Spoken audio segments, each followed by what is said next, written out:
dernière Filiconie pour aujourd'hui. J'en ai fait beaucoup, mais bon, comme les précédentes étaient assez rapides, je voulais juste vous présenter un objet. Alors là, pour le coup, on fait un immense bond en arrière, puisque nous étions en 1922. Là, nous allons passer en 320, ce qui est effectivement un immense grand écart. Mais c'est important dans l'histoire de la pensée que je vous présente cet objet. Cet objet, c'est donc les mosaïques de la basilique de l'Aquileia, qui est donc au nord de l'Italie, vraiment au tout nord de l'Adriatique, c'est-à-dire au moment où il y avait cette connexion entre une partie des Balkans et l'Adriatique, donc port important. La position de l'Aquileia est à peu près la même position que Arles pour les Gaules, etc. Mais du coup, voilà, une ville un peu importante qui a été la construction d'une des premières basiliques chrétiennes et la construction d'un objet qui va être assez délirant, qui a été retrouvé assez récemment. Sous le sol a été retrouvé un ensemble de mosaïques qui date de 320, qui en fait le seul objet qui existe à ce jour d'une mosaïque à peu près complète, d'un dispositif iconographique qui date de cette période-là, c'est-à-dire de ce qu'on appelle le paléochristianisme, et que la date est importante puisqu'on date à peu près, parce qu'il y a le nom, je vous montrerai tout à l'heure, mais il y a le nom de l'archevêque qui a dédicacé, enfin la dédicace à l'archevêque qui a fait réaliser cette pièce. Ce qui veut dire qu'on sait à peu près que la datation de cette mosaïque est à peu près entre 320 et 330, qui est évidemment un temps historique extrêmement important, puisque 313, c'est l'édit de Milan qui est signé par l'empereur Constantin, et l'édit de Milan, c'est cette date qui officialise le christianisme comme religion possible. C'est-à-dire qu'on est au tout début des protocoles d'image et de représentation d'image. Donc, je voudrais juste vous présenter 2-3 objets pour vous faire comprendre quelque chose autour de ça. Alors, il y a deux espaces. Il y a ce qu'on appelle l'espace nord et l'espace sud. Moi, je vais me concentrer sur l'espace sud qui a été reconstruit derrière, parce que par-dessus, ils ont reconstruit cette basilique qui est tardive. Donc, je vais essayer de vous montrer, c'est un poil compliqué, mais bon, peu importe. L'idée, c'est d'arriver à ce qu'on comprenne les dispositifs iconographiques de cet objet. 750 mètres carrés total de mosaïque, donc c'est un objet qui est assez conséquent. Donc ça, vous avez cette partie, donc qui est la zone sud, avec la basilique qui était, vous voyez, avec des fresques au fond qui datent du XIe siècle. Mais ça, j'en parlerai pas. Ce qui m'intéresse, c'est ce qui est au sol. Alors c'est très compliqué parce que c'est impossible de fabriquer une image complète des choses, parce que une partie sont ici au centre, puis une partie sont là. Donc je vais vous faire des collages qui sont extrêmement vilains, mais je vais essayer de vous faire comprendre comment tout ça, ça marche. Voilà, ça c'est une vue de haut, donc qui correspond très exactement à ce qu'on vient de voir, c'est-à-dire entre la nef centrale, et donc vous avez un certain nombre d'éléments. Donc là, vous voyez 3 travées, il y en a une 4e à gauche, et je vais essayer de vous raconter rapidement comment fonctionne ce cycle iconographique pour arriver à comprendre comment se constitue cette image, qui est une des premières et une des rarissimes sources de l'iconographie chrétienne du IVe siècle. Et donc, vous allez voir, c'est assez novateur. Donc, ça, c'est une partie de ce que vous voyez de la nef. Ça, c'est le plan que j'ai reconstitué de manière générale. Donc, ce que je viens de vous montrer ne correspond qu'à cette partie-là. Juste cette partie-là. C'est ça que je vous ai montré à l'instant, c'est-à-dire ces 3 travées qui sont donc ici. Et donc, toute la partie supérieure n'est pas dans l'image, puisque là, vous avez les colonnes que vous avez à l'instant. Là, vous avez les colonnes blanches. Vous avez les mêmes colonnes qui sont ici. Alors, pour arriver à comprendre comment ça fonctionne, je vous ai juste mis donc rapidement le nom, la généricité des thématiques. Vous avez les travées donc de 1 à 4. Et vous avez le sens, c'est-à-dire que la flèche, c'est le sens de lecture, et la grande flèche d'en bas, c'est l'entrée originelle, puisque l'entrée originelle se faisait ici, ce qui vous permet de comprendre qu'il y a une logique cohérente dans l'ensemble du cycle. On est donc au tout début, donc il va falloir imaginer une image, une imagerie générale pour cette question de ce qu'est cette chrétienté et de ce que ça fait, qui est donc totalement nouveau. À peu près aussi nouveau que quand en 1920 Laszlo Molinacz fait des téléphone painting, c'est à peu près aussi nouveau. C'est-à-dire c'est des images que personne ne connaît, c'est des images donc avec des symboliques qui sont nouvelles, donc il faut fabriquer des symboliques, il faut fabriquer des choses, puisque ces images rentrent dans une nouveauté institutionnelle et dans quelque chose de nouveau. Donc on a donc 10 sections de peinture, donc les 9 carrés qui sont ici, plus le plus grand, qui est la mosaïque la plus étonnante, qui est l'histoire de Jonas, dont on parlera tout à l'heure. Et puis au centre, vous avez la dédicace, mais je vous montrerai ça tout à l'heure. Et donc tout ça fonctionne avec des structures narratives. Donc je vais essayer de vous montrer comment ça fonctionne. Donc on va les passer les uns après les autres. Donc je vais commencer par la travée 1, la 2, la 3, la 4. J'ai fait des montages d'images parce que c'est infaisable autrement, donc c'est vilain. Mais bon, voilà, c'est la seule possibilité que j'ai. En sachant que cette zone-là, je ne vous la montrerai pas, parce que cette zone-là, il y a un baptistère qui est dessus, donc la partie est quasiment inexistante, mais voilà. Alors, première travée, donc je vais commencer avec cette première travée qui est la travée 1, qui est donc celle-ci. Donc, c'est deux fragments qui sont ici avec la partie là qui est un tombeau. Et puis au-dessus, vous voyez, vous avez les colonnes les colonnes qui sont juste au-dessus. Alors, cette première travée, c'est la travée la moins intéressante au sens propre. Donc, elle est à la fois une lecture qui va vers la droite et ensuite une lecture qui remonte en fonction de la porte d'entrée. Et donc, la structure iconographique de cet objet est assez simple. La structure iconographique, vous avez donc une partie qui a disparu, qui est compliquée pour la lecture.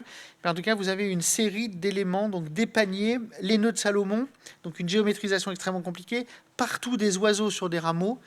Et puis là, vous avez deux sèches qui sont représentées au milieu. Donc il y a tout un travail iconographique sur la figure du poisson, qui sont évidemment liés à Jonas, qui sont dessus. Et au-dessus, donc, qui est donc la partie qui est sur la partie du milieu de la travée, donc qui n'est pas dans le même sens de lecture puisqu'on repart vers le haut, qui est un des symboles. Alors, c'est un objet qui est extrêmement assez passionnant parce que ça a fait couler beaucoup d'encre cette affaire. C'est cet objet qui représente donc une colonne et le combat. D'ailleurs, j'ai réussi à vous la mettre à l'envers. C'est dans l'autre sens, mais enfin bon, c'est comme ça. Qui représente le combat entre un coq et une tortue. Alors, qui est extrêmement compliqué, qui est ce qu'on appelle en iconographie un apax, c'est-à-dire que cette image n'existe qu'à cet endroit. Elle existe deux fois, puisque dans l'autre partie, vous avez de nouveau la reprise de ce modèle. Elle n'existe qu'une fois, et qui est selon les interprétations possibles, parce que vous le retrouvez aussi, par exemple, dans l'iconographie dans la Gaule, vous retrouvez cette chose avec le coq et la tortue, qui est donc probablement une image totalement païenne, et qui dirait quelque chose probablement d'un combat entre la lumière et les ténèbres. Bon, voilà, ce sont des hypothèses de chercheurs, on n'en sait pas grand-chose. Et en tout cas, c'est assez fascinant, ce qui est vraiment l'idée de une sorte de structure iconographique qui n'a pas prise. Voilà, ça a tenté, et puis ça a disparu, ça n'a plus fonctionné comme symbole. Ça, c'est la travée 2. Donc la travée 2, c'est celle qui passe par l'entrée. Donc les fidèles rentraient de cette manière-là. Et donc, dans ce sens-là, je vous les ai remis dans le sens. Donc, il faut imaginer qu'ici, vous avez les colonnes qui sont ici. Et donc, la travée 2, alors vous avez, les images sont assez fascinantes, mais je ne vais pas rentrer dans les détails, mais vous avez 3 niveaux. Donc, un niveau très géométrique avec une succession de croix et une succession de nœuds de Salomon. Et vous avez la représentation de... alors, il faut que je retrouve la référence, mais parce que la référence, c'est Matthieu 12, qui est ta mère et tes frères sont là, dehors, qui cherchent à te parler. Et donc, vous avez la représentation au centre d'une mère et les quatre enfants qui sont autour. Donc, une représentation, évidemment, de la construction de l'Église et la constitution de l'Église à partir du texte de Matthieu, qui est donc assez importante à ce moment-là. Au-dessus, vous avez une représentation dans des médaillons, une représentation d'une succession. Alors, au centre, vous avez des personnages probablement au centre avec un habit blanc qui était probablement un commanditaire. C'est envisageable. Là, la partie là a été détruite parce qu'il y a les colonnes, mais vous avez originellement, vous aviez 4 figures féminines. Donc, on ne sait pas ce que c'est aujourd'hui. L'hypothèse la plus probable, c'est que ce soit les 4 âges de l'Église. Voilà. Mais bon, c'est une hypothèse. Vous avez dans les angles, les 2 autres angles manquent parce que ont été détruits sous les colonnes.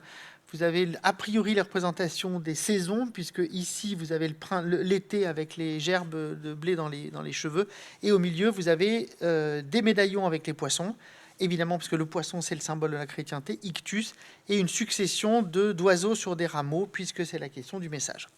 Et au-dessus, vous avez, alors qui va être extrêmement important avec la travée qui va suivre, la travée 3, vous avez une des représentations qui est emblématique.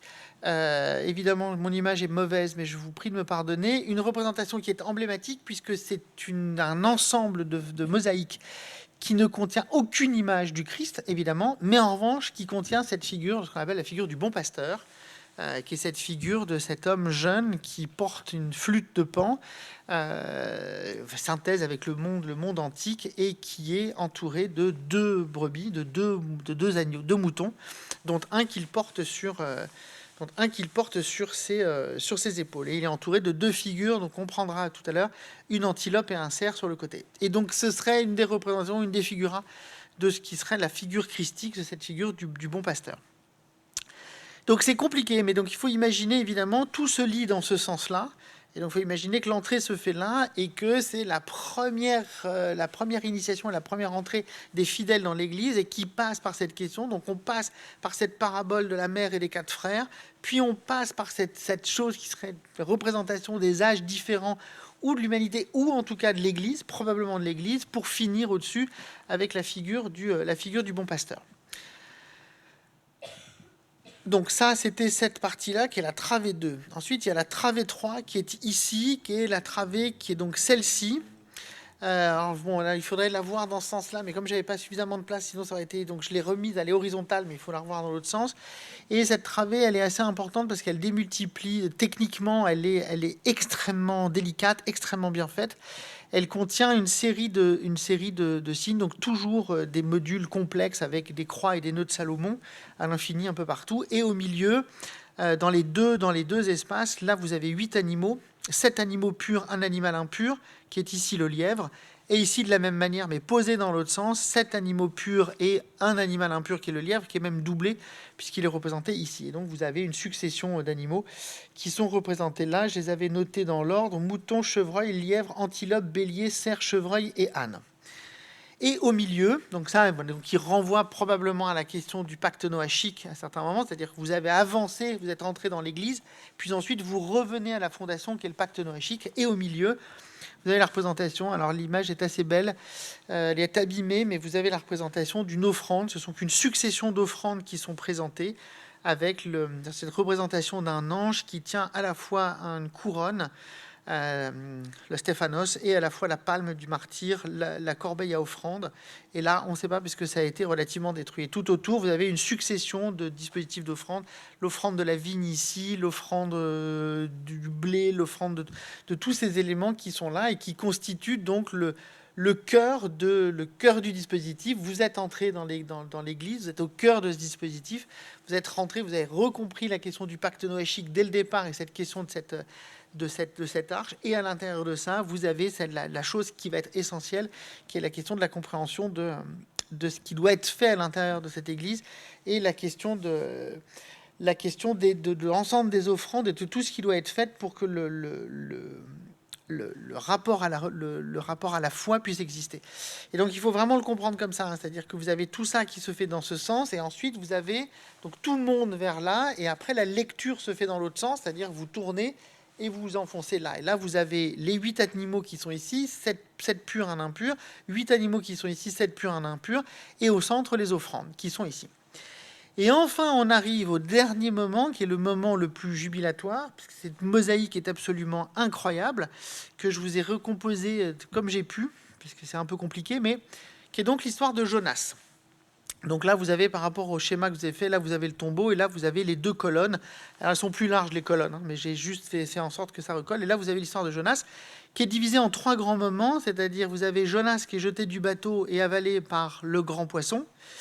Vous avez ensuite Jonas... non, pas du tout. Ça, c'est autre chose, c'est des pêcheurs. Là, vous avez la dédicace à Théodore.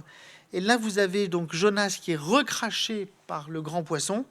Et ici, vous avez cette chose... qui m'a valu des heures d'interrogation, du fameux repos de Jonas, sous une chose qui est improbable, qui est merci Raphaël d'ailleurs pour ça, qui est donc en hébreu un apax, on ne sait pas exactement ce que c'est, qui pourrait être hypothétiquement une plante, le ricin, qui est là représentée comme étant une coloquinte. Voilà, c'est très compliqué. En tout cas, ce qui est assez beau, c'est de comprendre en fait que vous arrivez, donc on est sur une image qui est une image qui fait la synthèse entre un savoir-faire antique, donc on peut retrouver dans certaines mosaïques des Asarotozoikos, donc vous avez un nombre incalculable de poissons. Tous les poissons sont identifiables, parce qu'évidemment l'Aquileia est un port, donc on sait ce que sont les poissons, on sait comment ça fonctionne. Vous avez des poissons qui sont assez incroyables, vous avez des mollusques, vous avez des poulpes, vous avez des sèches, vous avez des ormeaux, vous avez toutes sortes d'objets qui sont là, et au milieu, vous avez évidemment la représentation de cet objet fantasmagorique, qui est donc ce grand poisson, qui est donc pas un cétacé, mais qui est ce grand poisson, qui est donc ici, et qui avale ici Jonas, et ici qui le recrache. Et donc au milieu, vous avez des anges sur des bateaux, et tout ça pêche, et tout ça, voilà. Et donc on est au milieu d'une représentation, évidemment, du peuple, de tous ces poissons, qui est donc une représentation, évidemment, du Philèle et de la chrétienté, puisque ictus, c'est le sens du poisson. Alors, la grande question est de savoir, donc toujours, évidemment, on ne représente pas le Christ, parce que ça ne se fait pas. La question, c'est de savoir qu'est-ce qu'on fait de cet objet et comment on arrive à comprendre cet objet. Alors, ce qu'il faut comprendre, c'est que là, vous avez donc la dédicace. La dédicace, en traduction, je vous la donne. « Bienheureux Théodore, avec l'aide de Dieu Tout-Puissant et du troupeau qu'il t'a confié, tu as achevé cette église et glorieusement la consacrée. » Voilà. Et au-dessus, vous avez un chrisme, qui est donc la contraction de la lettre qui et de la lettre rho pour le Christ. Et donc, on est donc une représentation. Il n'y a pas, on est en tout début du IVe siècle, il n'y a pas l'image du Christ, on ne le fait pas, ça ne se fait pas, c'est pas dans le truc. Et donc, il faut imaginer que la représentation de cet objet est donc une représentation qui doit produire une valeur symbolique pour là où le fidèle qui rentre dans cette église dans les années 320, 330, 340. Et donc, il faut comprendre plusieurs choses.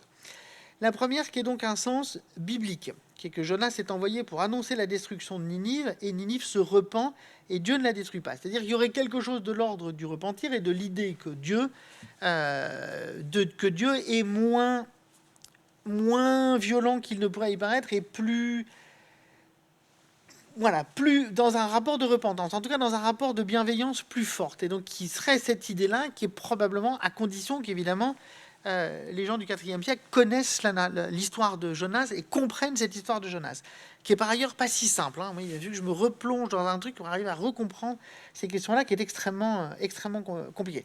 Et donc, dans l'histoire dit que Jonas désobéit à l'ordre de Dieu d'aller annoncer à Ninive qu'elle va se faire détruire, et qu'évidemment, ça se passe mal sur le bateau, et que ses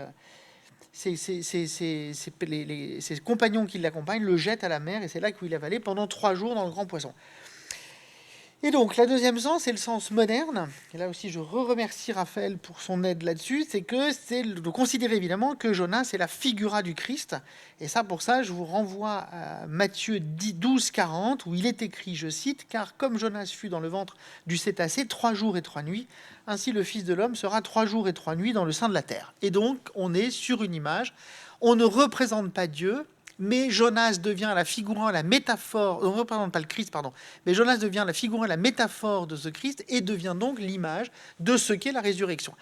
Donc cette mosaïque, vous êtes rentré dans l'église, vous avez fait le cheminement, cette mosaïque, c'est à la fois l'idée d'une expérience nouvelle de cette question de la repentance, et de cette question d'une nouvelle bienveillance de l'économie christique, puisque tout lié, c'est-à-dire il y a une question du pardon, et qui ouvrirait à cette question qu'au fond, Jonas est la figure métaphorique de celui qu'on ne peut pas encore représenter, qu'est le Christ, et qui est donc au fond la question de la résurrection. C'est-à-dire que vous avez avancé dans l'Église, vous avez avancé, et vous allez éprouver dans l'image, à la fois ce qu'est l'Église, qu'est-ce que c'est que cette nouvelle communauté qu'est l'Église, et vous allez avancer jusqu'à arriver à cette image qui devrait vous faire éprouver depuis l'iconologie la repentance et la question de la résurrection.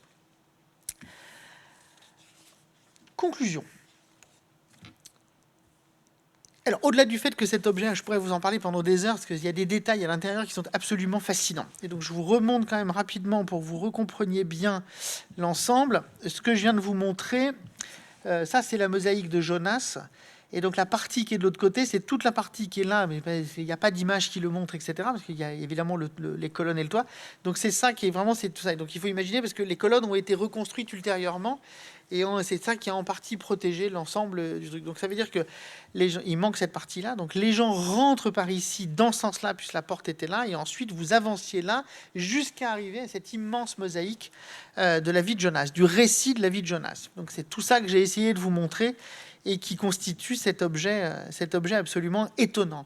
Si vous avez le temps, je vous invite à vous enfoncer dans les images. Les détails de la mosaïque sont absolument incroyables. Alors, il y a des choses qui sont moins bien faites, mais la mosaïque de Jonas est extrêmement bien faite. J'ai oublié de vous dire que, techniquement, on est dans une mosaïque tout à fait traditionnelle pour la fin du monde romain, et elle est constituée de 3 matériaux différents. Elle est constituée de pierre calcaire, de marbre et de tesselle de verre. Et qu'il y en a qui sont mieux faites que d'autres. Celle de la vie de Jonas est extrêmement étonnante. Elle est d'une... Alors, je suis désolé, la colorimétrie n'est pas la meilleure. Elle devrait être à peu près cohérente. Alors, conclusion. Première conclusion, c'est on est très exactement sur un des choses qui sont... C'est un objet rarissime, parce que c'est un du seul objet que nous connaissons d'un point de vue de la mosaïque qui fait très exactement la transition entre l'art romain tardif et la première iconographie chrétienne. Et cet objet est exceptionnel d'un point de vue historique pour ça, et c'est pour ça que je le présente dans cette Chiliconie, parce qu'il faut arriver à comprendre ça. C'est-à-dire qu'on est à la fois sur... on est presque encore sur un format qui pourrait être un asarotos oikos, cette grande tradition où vous mettez au sol toutes sortes de déchets, de poissons, de choses, etc. Et en même temps, tout ça est lié à une diégèse, à une nouvelle narration qui doit poser. On est au tout début du IVe siècle. On est dans un monde qui est totalement nouveau, puisqu'on quitte le monde du polythéisme pour rentrer dans un monde qui est totalement nouveau, à l'intérieur duquel il y a une iconographie totalement nouvelle qui va sortir. Alors on se retrouve comme ça avec ce symbole du coq et de la tortue qui disparaîtra pour toujours parce qu'on ne le reverra plus. C'est un symbole qui n'a pas fonctionné. Et d'autres, on va construire. Et donc c'est une synthèse assez étonnante qui est extrêmement, à mon sens, qui est donc extrêmement belle et rarissime puisque c'est le seul objet que nous connaissons. Deuxième chose, c'est de considérer que on est vraiment au tout début de la chrétienté, on est encore dans des problématiques de représentation qui sont assez compliquées, dont celle de on ne représente pas le Christ n'est pas représenté, donc on va rentrer dans des dispositifs symboliques qui sont autres, c'est-à-dire qu'il va falloir éprouver autrement par la mise en image du texte de Matthieu, notamment pour la mère et les 4 frères, notamment pour cette question de cette assimilation de Jonas comme figura du Christ.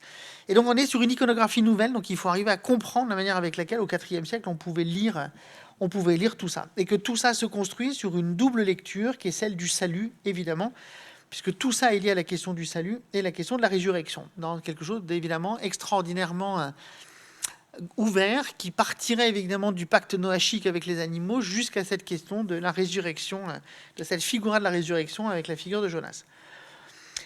Et donc, on est sur quelque chose d'une nouveauté absolue, qui est donc l'évolution d'une évolution symbolique et stylistique qui est totalement nouvelle, qui est propre au IVe siècle, dont nous avons si peu de traces, et dont il faudrait évidemment penser l'ingéniosité et penser la révolution que ça a pu être pour le IVe siècle. Donc, ça en est un des témoignages. C'est ça que j'essaye de vous montrer. C'est compliqué de le mesurer, mais j'ai d'éprouver cette nouveauté stylistique absolument incroyable pour le IVe siècle, et donc cette transformation d'une valeur symbolique. Il faut que tout ça fasse sens, il faut que tout ça arrive nouvellement à faire sens dans un centre qui est pour le IVe siècle extrêmement important, puisque l'Aquileia, c'est un centre économique, parce que c'est un port extraordinairement puissant, et un centre intellectuel, théologique extrêmement important. C'est une des premières églises fondées et accordées au IVe siècle. Et donc, on est donc à cette transition, c'est-à-dire qu'on n'a pas encore la représentation du Christ crucifié, ça n'existe pas encore, on est vraiment au tout début. On a des croix qui sont stylisées dans la géométrie et des nœuds de Salomon à l'infini, qui sont la représentation la plus archétypale puisque ce sont deux cercles qui se mêlent. Cette question évidemment de la fidélité et cette question de la foi. Et donc on est encore là, mais on n'a pas la représentation du Christ crucifié. Et donc on est sur la construction d'un régime totalement nouveau de symboles et d'une iconologie qui est totalement nouvelle. Et c'est ça qu'il faut arriver à mesurer. Nous, c'est compliqué de le mesurer aujourd'hui, mais c'est pour ça que je voulais vous montrer cette œuvre, pour essayer de dénoncer avec vous cette idée que quelque chose de totalement nouveau advient dans une expérience nouvelle, iconographique totalement nouvelle. Et donc c'est ça que j'ai essayé de vous montrer aujourd'hui.